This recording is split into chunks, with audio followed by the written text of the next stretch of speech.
मानस में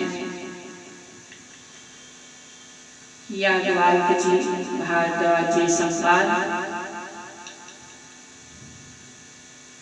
गोस्वामी जी श्री राम कथा का शुभारंभ कर रहे हैं।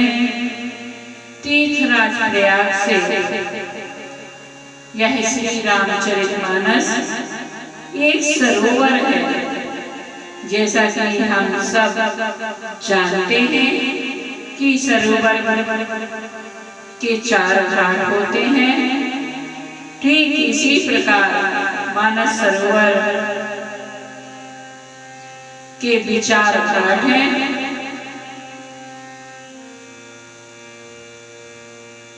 पहला ज्ञान घाट। ज्ञान घाट के वक्ता भगवान भोलेनाथ है, जो माता पार्वती को श्री राम कथा सुना रहे हैं। मेरे भाइयों बहनों, शुभारंभ कैसे होता है मानस का, समझें आप। मानस में सबसे पहले ज्ञान के वक्ता, ज्ञान के ईश्वर, ज्ञान घाट के वक्ता भोलेनाथ हैं, जो माता पार्वती को राम कथा सुना रहे हैं। तुम त्रिभुवन गुरु वेद बखाना, आन जीव पावर का जाना। भोले बाबा के पावर को कोई नहीं जान सकता।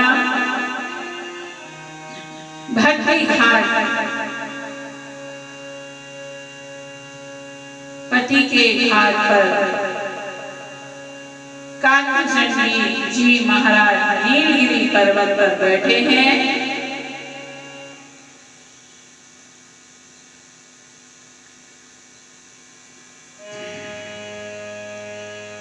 और वो गरुड़ जी महाराज को राम कथा सुना रहे हैं।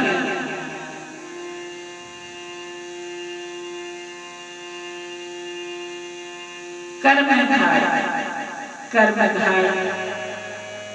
पर याज्ञवल्क्य जी महाराज बैठे हैं, जो भागवत को श्री राम कथा सुना रहे हैं। दैन्य घाट यानी शरणागति घाट। इस घाट के वक्ता स्वयं श्री गोस्वामी जी महाराज हैं, जो अपने मन को ही श्रोता बनाकर उसे श्री राम कथा सुना रहे हैं। श्री गोस्वामी जी महाराज राम कथा का शुभारंभ कर्म घाट से करते हैं, क्योंकि ज्ञान से भक्ति, भक्ति से कर्म और कर्म से शरणागति। हम शरणागति तो नहीं जा सकते ईश्वर की इतनी जल्दी, इसलिए हमें कर्म अपनाना पड़ेगा। मनुष्य का कर्म है जीवन के सारे सुखों को भोगते हुए ईश्वर में मग्न रहना, नित्य दैनिक कार्य करते हुए ईश्वर की शरणागति रहना।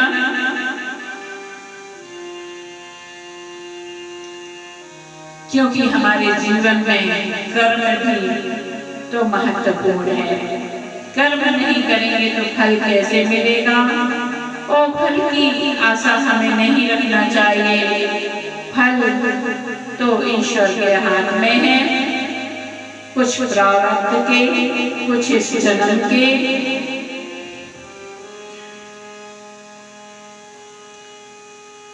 गोस्वामी जी कहते हैं, भारद्वाज मुनि बसहि प्रयागा, बसहि प्रयागा, तिनहि राम पद अति अनुरागा, तिनहि राम पद अति अनुरागा।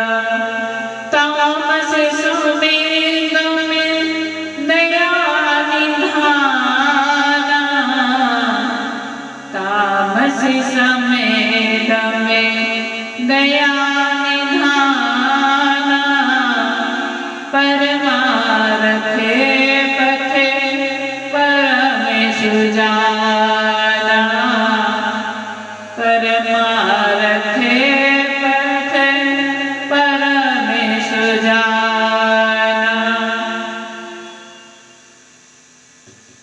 प्रयागराज में भारद्वाज मुनि का बड़ा सुंदर आश्रम है मेरे भाइयों बहनों। प्रतिवर्ष जब भगवान सूर्य मकर राशि में प्रवेश करते हैं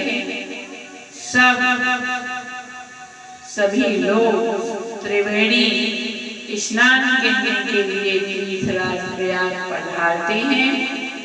कौन आते हैं तीर्थराज प्रयाग मेरे भाइयों बहनों? गोस्वामी जी लिखते हैं, देवी दनुजे नर नर श्रेणी, देवी दनुजे किन्नर नर श्रेणी,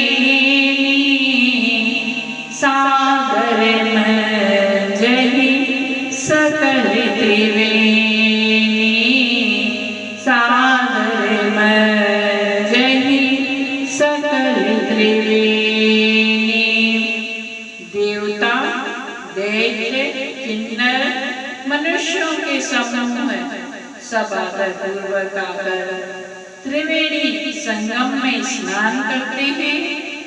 तीर्थराज प्रयाग में भारद्वाज महाराज का बड़ा ही सुंदर पावन आश्रम है। सभी संत त्रिवेणी स्नान करने के पश्चात भारद्वाज जी के आश्रम में जाते हैं। वहां माघ मास पर्यंत रुकते हैं, फिर सब अपने अपने आश्रमों को लौट जाते हैं। इस प्रकार तीर्थराज प्रयाग में प्रत्येक संगत में यह आनंद होता है। एक बार की बात है, जब मुनीश्वर अपने अपने आश्रमों को लौट गए, जब सब मुनीश्वर अपने आश्रमों को लौट गए, तब भारद्वाज जी ने याज्ञवल्क्य जी के चरणों को पकड़ लिया और उनसे अत्यंत पुनीत वाणी में बोले। क्या बोले? नाथे संशय बड़े मोरे, संशय बड़े मोरे, करगत वेद तत्व सब तोरे, करगत वेद तत्व सब तोरे। हे महाराज, मेरे मन में एक बड़ा संदेह हो रहा है, आप कृपा करके मेरे संदेह का निवारण कर दीजिए। फिर जाना है तो अवश्य चले जाइए। याज्ञवल्क्य जी ने कहा, अच्छा आप बताइए आपको क्या संदेह हो रहा है? तब भारद्वाज जी कहते हैं कि महाराज, मुझे जो संदेह हो रहा है उसे कहने में मुझे भय भी लग रहा है और लज्जा भी आ रही है। भय इस बात का कि कहीं आपको यह ना लगे कि ऐसा प्रश्न करके मैं आपकी ज्ञान की परीक्षा तो नहीं ले रहा हूँ, और लज्जा इस बात की आ रही है कि वाल्मीकि जी का शिष्य होने के बाद भी आज तक मेरे मन में संशय बना हुआ है। मैं आज तक यही नहीं जान पाया कि राम कौन है, किंतु फिर भी मैं आपसे पूछूंगा, क्योंकि संत वेद पुराण तथा मुनिजन भी यही कहते हैं कि गुरु के साथ जुड़ाव करने पर विमल विवेक की प्राप्ति नहीं होती। इसलिए आप कृपा करके मेरे संशय का समाधान कीजिए। मैं जानना चाहता हूँ कि राम कौन है। राम कवने प्रभु पूछो तो ही, राम कवने प्रभु पूछो तो ही, कहे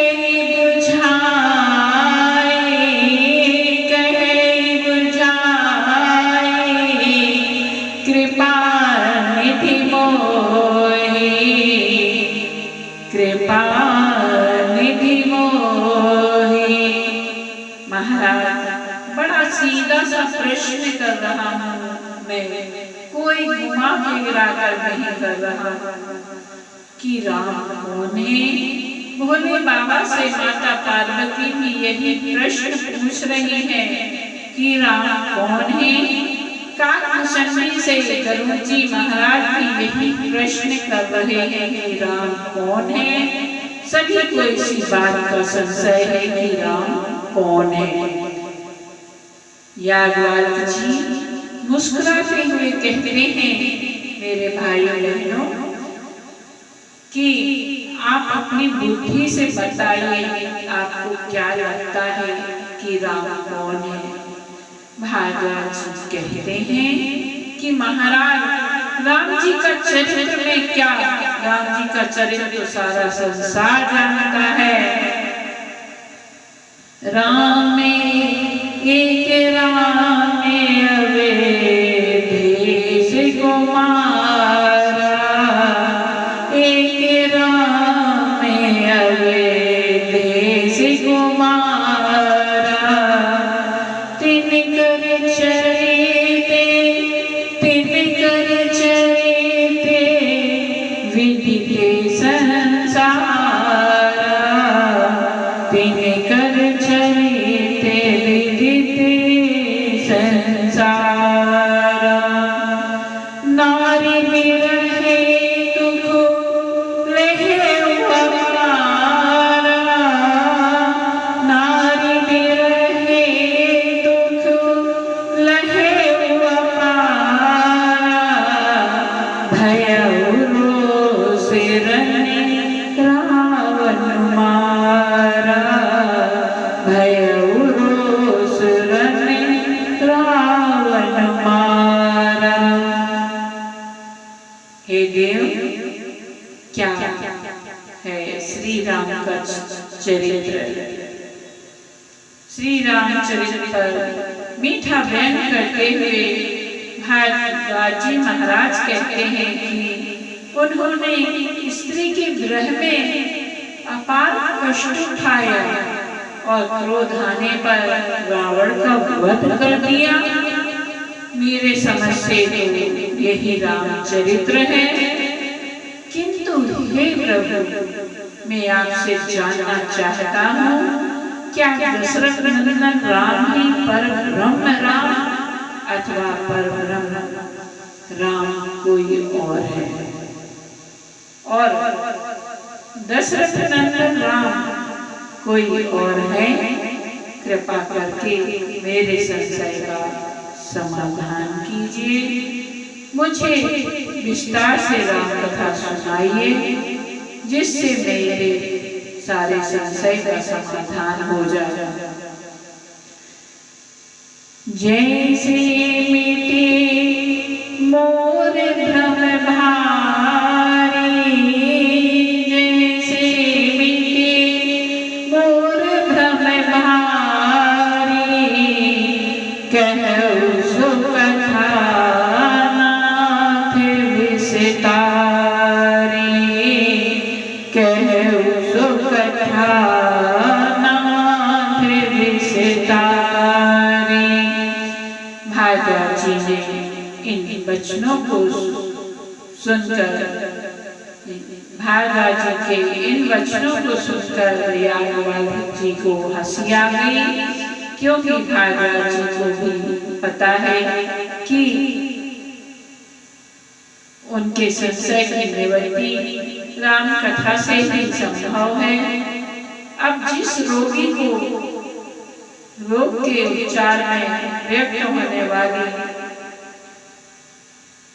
औषधि का भी ज्ञान हो, उसे रोगी भी कैसे कहा जाए। इसलिए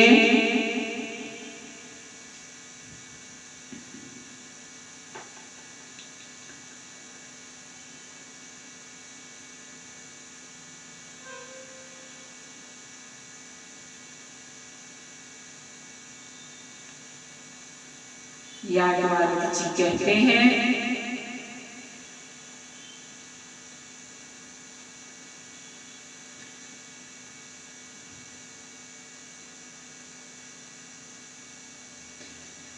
जाग बल के वो ले मुस्काए,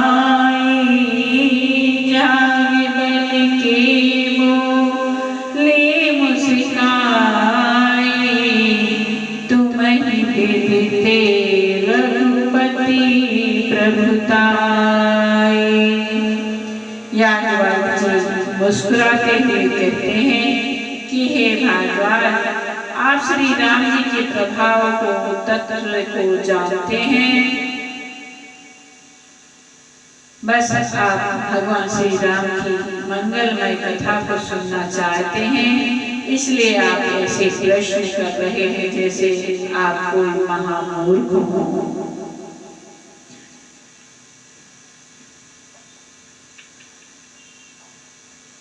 चाहौ सुने राम गुण गोड़ा, कीन्हु प्रश्न मनहु अति मूढ़ा।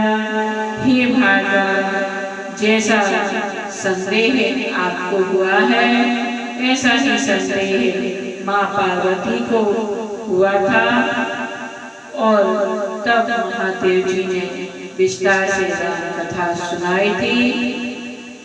ऐसे संशय कीन भवानी, ऐसे संशय कीन भवानी, महादेव तब कहा बखानी, महादेव तब कहा बखानी। इसका तात्पर्य यह हुआ कि जैसे आपको तत्वतः कोई संदेह नहीं है, ऐसे माता पार्वती को भी तत्वतः कोई संदेह नहीं था। स्वयं भगवान भोलेनाथ ने भी माता पार्वती की प्रशंसा करते हुए कहा है, तुम ही न संशय, तुम ही न संशय से मोह न माया, तुम ही न संशय मोह न माया। हे पार्वती, आपके अंदर ना तो संशय है, ना भ्रम है और ना मोह है। आप तो इस समाज के कल्याण हेतु राम कथा का दान करवाना चाहती हैं। इस प्रकार माँ पार्वती को भी तत्व का कोई संदेह नहीं है। इस प्रकार भागवत से याज्ञवल्क्य जी महाराज कहते हैं कि महाराज पहले शिव चरित सुनो। राम कथा सुनने का अधिकारी वही है जिसका भोलेनाथ के चरणों में अनन्य प्रेम है।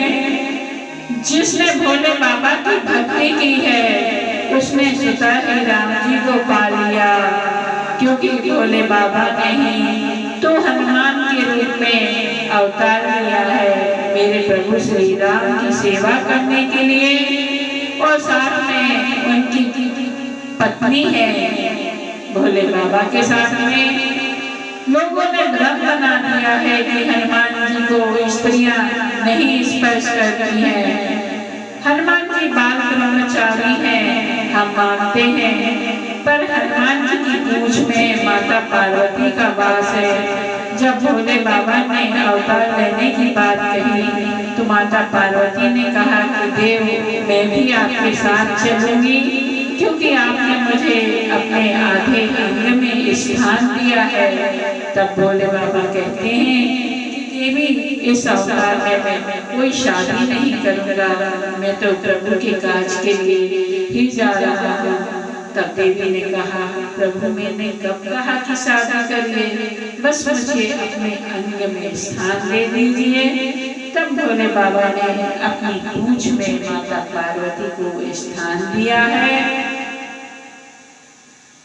अर्धनारीश्वर सदा से ही साथ हैं और साथ ही रहेंगे। जय हो अर्धनारीश्वर भगवान की। भारद्वाज जी के राम कथा विषय प्रश्न के उत्तर में याज्ञवल्क्य जी सर्वप्रथम उन्हें शिव चरित्र सुनाते हैं। संपूर्ण शिव चरित्र सुनाने के बाद भारद्वाज जी से कहते हैं कि हे भारद्वाज, जानते हो कि मैंने सर्वप्रथम आपको शिव चरित्र क्यों सुनाया? प्रथम में कही शिव चरिते बोझा मरने तुम्हार। मैंने आपको सर्वप्रथम शिव चरित्र सुनाकर आपके मर्म को जाना कि आप राम कथा के अधिकारी हैं या नहीं। सूची सेवक तुम राम के रहित समस्त विकार। मैंने आपके गुण और शील को जान लिया है। आप श्री राम कथा के सच्चे अधिकारी हैं। यहाँ शिव सती चरित्र की चर्चा आती है। कैसे आती है? चलिए कथा में आगे सुनाते हैं। एक बार त्रेता जुग माही, एक बार त्रेता जुग माही, शंभु गए कुंभज सिपाही, संग सती जग जननी भवानी, सती जग जननी भवानी, पूजे ऋषि अखिलेश्वर जानी, पूजे ऋषि अखिलेश्वर जानी। एक बार त्रेता जुग माही, एक समय की बात है। हर युग में युग बदलते हैं, तो यहाँ गोस्वामी जी कहते हैं एक बार त्रेता युग की बात है। भोले बाबा माता सती को संग लेकर राम कथा सुनने के लिए अगस्त ऋषि के आश्रम गए, जो साक्षात समुद्र है। वह कथा सुनने के लिए कुंभज यानी जिसका जन्म घड़े से हुआ ऋषि के पास जा रहे हैं। यह विशेषता श्री राम कथा की है, क्योंकि जब तक हम अपनी उपाधियों को त्याग कर कथा सुनने नहीं जाएंगे, तब तक कथा हमारे अंतःकरण में उतरने वाली नहीं है। और अंतःकरण का भ्रम, संशय, मोह मिटने वाला नहीं है। यहाँ पर भगवान शिव समस्त उपाधियों को त्याग कर कथा सुनने जा रहे हैं। वही माता सती जगत जननी की उपाधि को लेकर साथ जा रही हैं। यही कारण था कि माता सती कथा से वंचित रह गई, क्योंकि उपाधियों से हृदय में अहंकार आता है और अहंकार से भरा हुआ मन राम कथा का धारण नहीं कर सकता है। पूजे ऋषि अखिलेश्वर जानी, पूजे ऋषि अखिलेश्वर जानी। अगस्त्य जी ने अखिल ब्रह्मांड का ईश्वर जान करके दोनों के चरणों में प्रणाम किया। अगस्त्य जी को लगता है कि मैं तो बता हूँ, किंतु यह तो साक्षात परम ब्रह्म ही है जो मुझे बड़प्पन प्रदान करने के लिए आए हैं। देखे, श्रोता और वक्ता में ऐसा ही संबंध होना चाहिए। आप जानते हैं, जब गरुड़ जी महाराज काकभूषणी जी के पास श्री राम कथा सुनने गए और जब संपूर्ण राम कथा हो गई और विदाई का अवसर आया, तो जाते जाते गरुड़ जी ने काकभूषणी जी से पूछा कि एक बात बताइए महाराज, कि क्या हमारे जाने के बाद आप कभी हमें याद करेंगे? काकभूषणी हाँ हाँ जरूर याद करेंगे। गरुड़ जी, आप हमें किस रूप में याद करेंगे? काकभूषणी जी कहते हैं, हम आपको इस रूप में याद करेंगे कि आप पक्षियों के राजा होकर भी पक्षियों में भी सबसे निम्न कोटि का पक्षी रूप में कौआ उसके पास आ राम कथा सुनने को आए। ये आपकी बड़ी कृपा है मुझ पर। गरुड़ जी के नेत्रों में प्रेमाश्रु बरस रहा है। गरुड़ जी ने काकभूषणी जी से कहा है कि हे महाराज, आप मुझे याद तो करना, किंतु पक्षियों के राजा के रूप में नहीं, बल्कि अपने दास के रूप में याद करना। गोस्वामी जी कहते हैं, क्या कहते हैं? पुनि पुनि उमा कहे बिहंगे बरे, पुनि पुनि उमा कहे बिहंगे बरे, जाने हूँ सदा मोहिनी करे, जाने हूँ सदा मोहिनी कर। इस बात को सुनकर काकभूषणी जी ने कहा कि हे गरुड़ जी,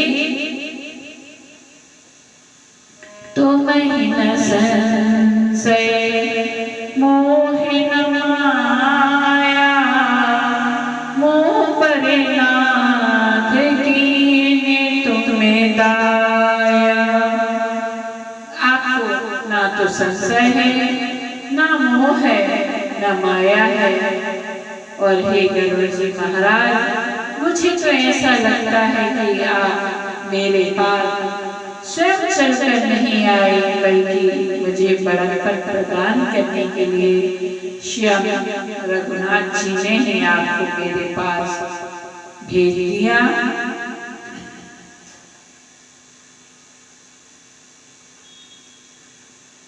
पठई मोह में से खगपति तोहि, पठई मोह में से खगपति तोहि, रघुपति दीन्हि बड़ाई मोहि, रघुपति दीन्हि बड़ाई मोहि।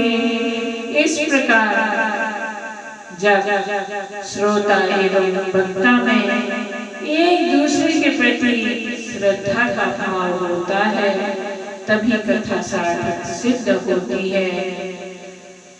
राम कथा मुनि वर्ज बखानी, राम कथा मुनि वर्ज बखानी, सुनी महेश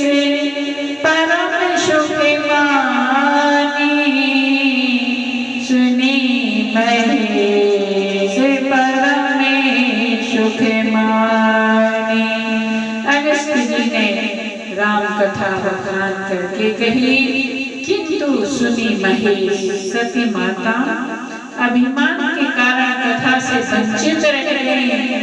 अगस्त्य ऋषि जब कथा कहते कहते भगवान के अनंत चरित्रों में डूब जाते हैं, तब वे भोलेनाथ से निवेदन करते हैं कि हे प्रभु, अब आप सुनाइए, अब मेरे बस का नहीं है, अब आप बन जाइए वक्ता, मैं बन जाता हूँ श्रोता। इसलिए गोस्वामी जी लिखते हैं, गोस्वामी जी क्या लिखते हैं, कहते सुनते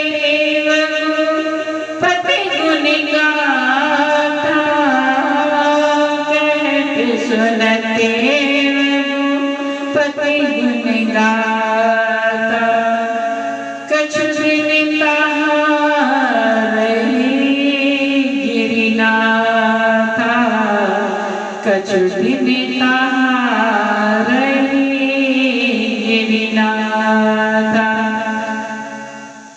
जब राम कथा का विश्राम हो गया, तब भारद्वाज जी ने कहा, हे भोलेनाथ, मैंने आपको राम कथा सुनाई है, अब मुझे इस राम कथा के बदले में दक्षिणा भी चाहिए। भोले बाबा ने कहा, जो मांगना चाहते हैं मांग लीजिए। तब भारद्वाज जी ने विचार किया कि कोई भौतिक दिव्य राम कथा की बराबरी नहीं कर सकता, अतः उन्होंने भगवान शिव से राम कथा की दक्षिणा के रूप में राम भक्ति की याचना की है। ऋषि पूछे हरि भक्ति सुहाई, कहे सब अधिकारी पाए, कहे सब अधिकारी पाए। भोले बाबा कुछ दिन तक वहाँ रहे। कुछ दिन के बाद मुनि सनविदा मांगे त्रिपुरारी, मुनि सनविदा मांगे त्रिपुरारी, चले भवने संगे दक्ष कुमारी, चले भवने संगे दक्ष कुमारी। यहाँ गोस्वामी जी सती जी को दक्ष कुमारी कहकर संबोधित करते हैं। दक्ष का अर्थ होता है चतुर। मानो गोस्वामी जी का भाव है कि इन्होंने चतुरता के कारण भगवान की कथा नहीं सुनी। निष्कर्षतः हम यह कह सकते हैं कि सती जी जगत जननी की उपाधि लेकर गई थी, इसलिए मेरे भाइयों बहनों उन्हें दक्ष कुमारी बनकर लौटना पड़ा, किंतु शंभु कोई उपाधि लेकर नहीं गए थे, पर लौटे तो त्रिपुरारी बनकर लौटे। भोलेनाथ सती जी को संग में लिए चले जा रहे थे। यह त्रेता युग की बात है। संयोग से उसी त्रेता युग में भगवान राम का अवतार भी हुआ था।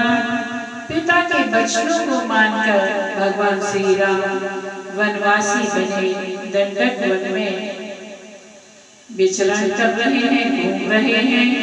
श्री राम दंडक वन में पावन पंचवटी में आश्रम में रह रहे हैं।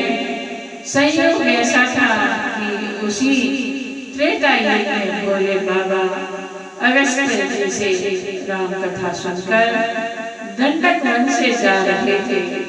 हृदय में तीव्र उत्कंठा है के ही विधि दर्शन होए, जिनकी हम कथा सुनकर आए हैं उनके दर्शन हमें किस प्रकार हुए।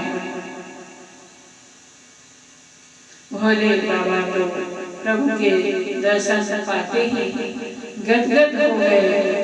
भोले बाबा विचार करते हैं कि यदि मैं जाकर के प्रभु को प्रणाम करूंगा तो सारी दुनिया जान जाएगी कि ये परब्रह्म परमात्मा है। भोलेनाथ सोचने लगे कि मैं क्या करूं। उसी समय रावण मारीच को लेकर पंचवटी में आया। मारीच सोने का मृग बन गया। भगवान उसको मारने के लिए उसके पीछे दौड़े और मूढ़ रावण ने छल करके सीता का हरण कर लिया। भगवान श्री राम जब उस छल का वध करके लौटे तो इधर रावण ने सीता जी का हरण कर लिया।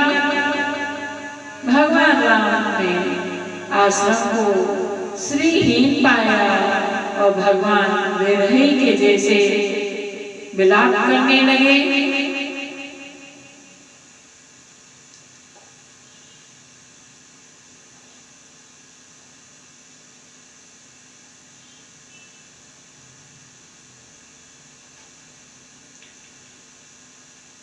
कैसे विलाप कर रहे हैं मेरे प्रभु, कह रहे हैं हे खगे ब्रजे मधुकर श्रेणी, हे खगे ब्रजे हे मधुकर श्रेणी। तुम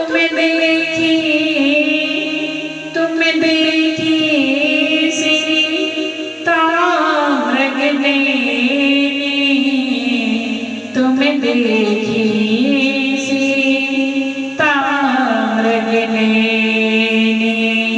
उसी समय भोलेनाथ की दृष्टि राम जी पर पड़ी और विलाप करते हुए राम जी को देखकर भोलेनाथ परम प्रसन्न हो गए। शंभु समय पे राम ही देखा, राम ही देखा, उपजाहिए अति हर्ष से सा, उपजाहिए अति हर्ष से सा।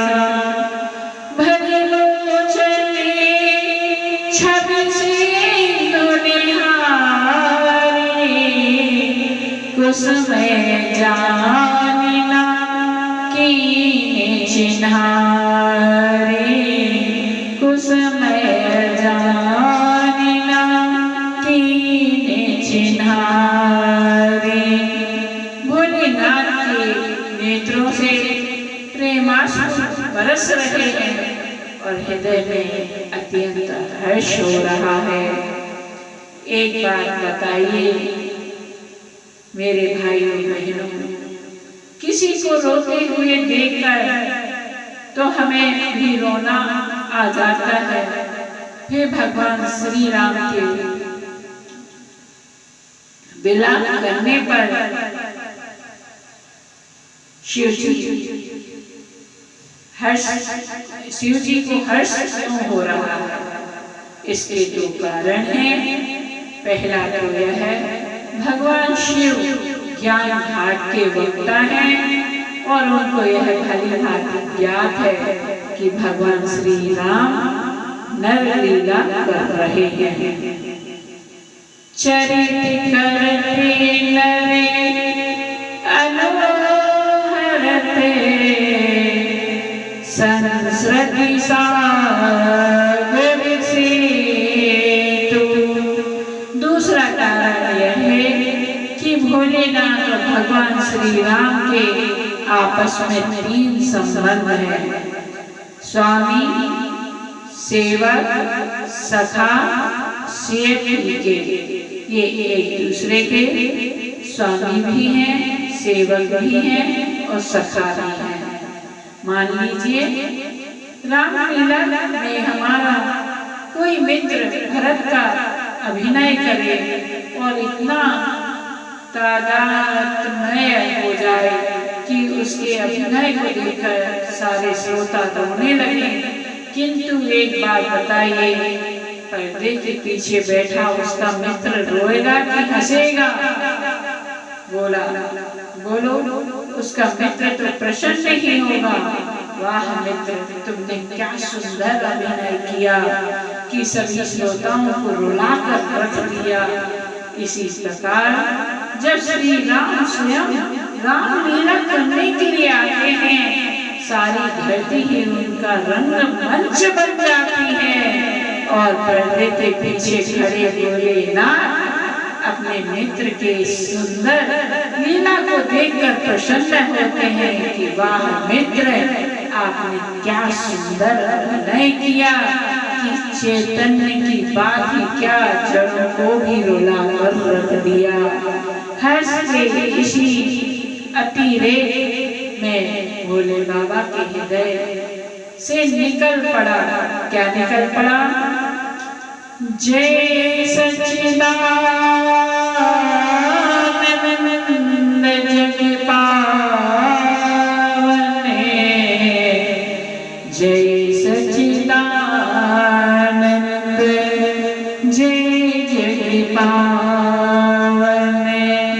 असी कहीं चले मनोज सावने, असी कहीं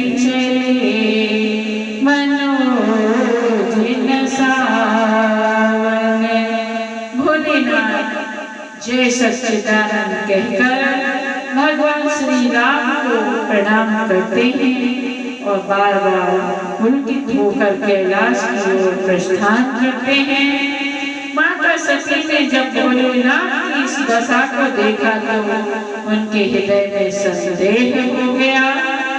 सती जी को दो बातों को लेकर संदेह हुआ।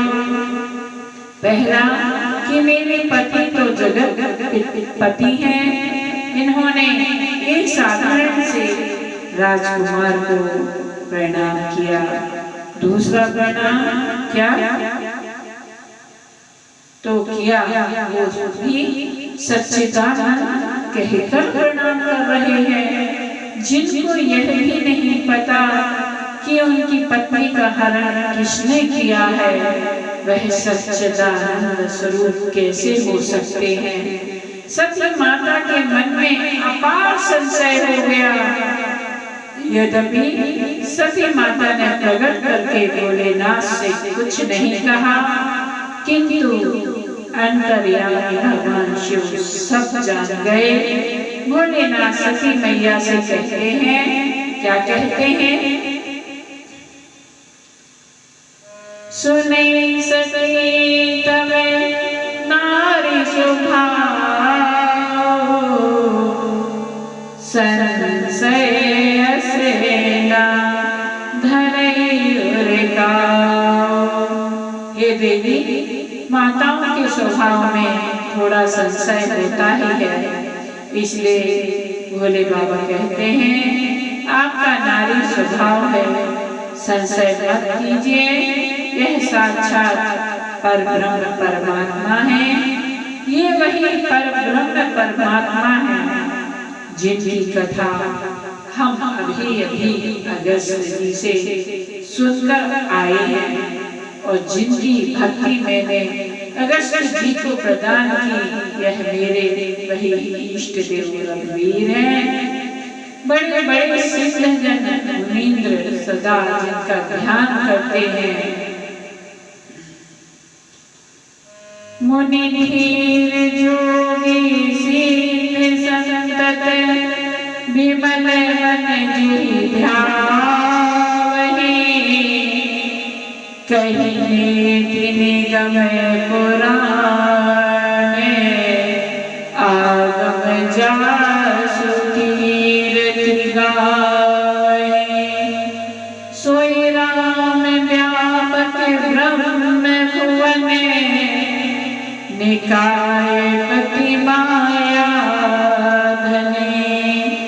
अवतरे अपने भगत हिते, निज तंत्र नित रघुकुल मने।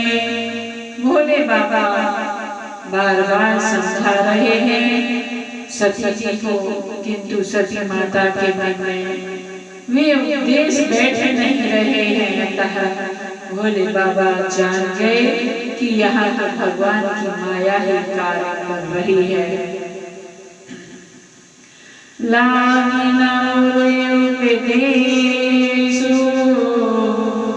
जगति कहे शिव बार बहु,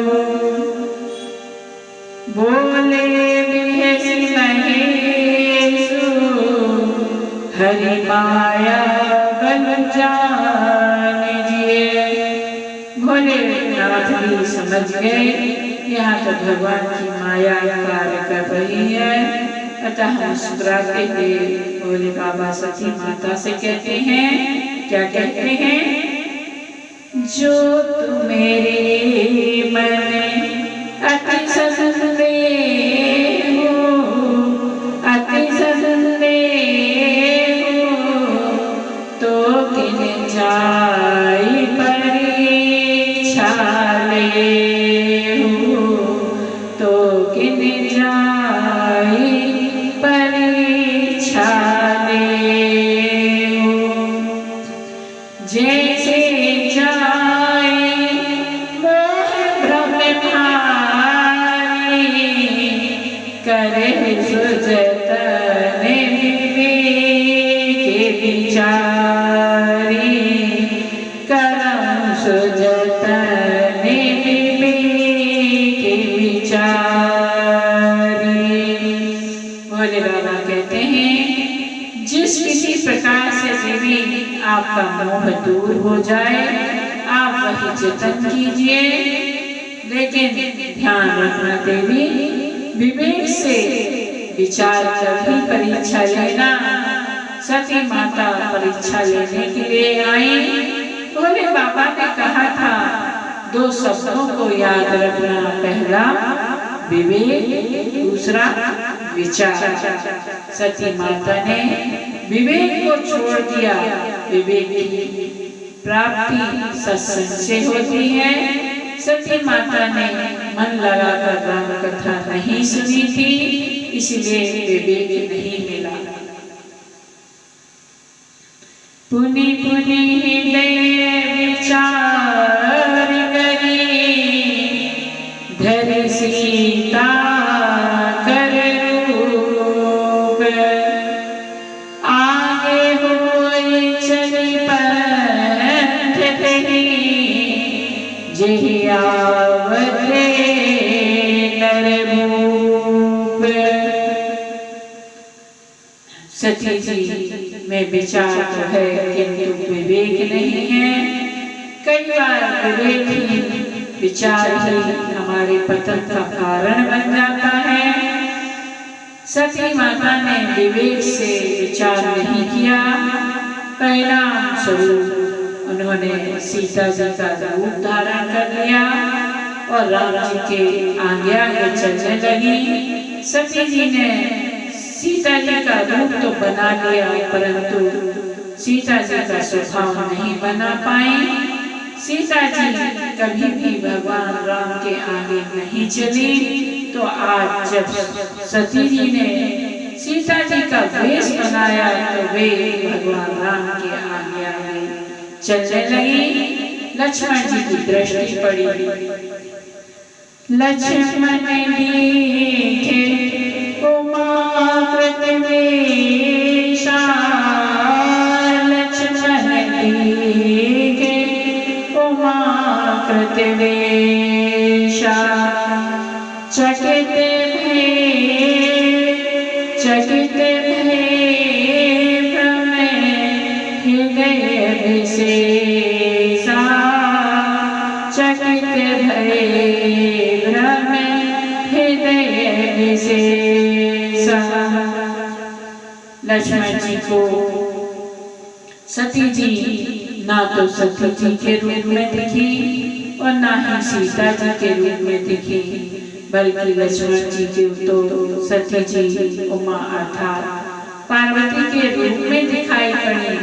लक्ष्मण जी समझ गए कि इन्होंने हमारी माँ सीता का कपट वेश बनाया है, इसलिए इन्हें पार्वती के रूप में दूसरा जन्म लेना पड़ेगा, जिनका स्मरण करने मात्र से ज्ञान मिट जाता है।